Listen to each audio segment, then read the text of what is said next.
Lauren Catrice ydw i, a nes i sefydlu busnes fy hun yn ddiweddar gyda Help Busnes Cymru. Mae'r syniad o greu rhywbeth sydd gyda stori iddo yn bwysig i mi. Rwy'n licio'r syniad o allu arlunio rhywbeth yr ydych yn gallu ei wisgo.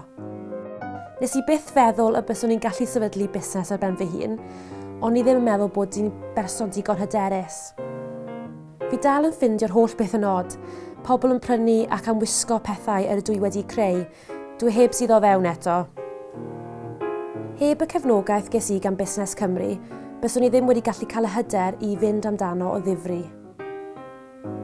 Nath Busnes Cymru helpu fi gymaint gyda'r ochr ariannol ac o ran ymchwil i'r farchnad, y pethau nad oeddwn i'n meddwl y byswn i'n gallu ei gwneud.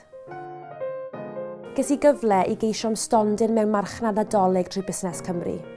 A diolch i gyfryngau cymdeithasol, roedd pobl yn cerdded heibio'r stondin ac yn nabod yr enw a'r logo.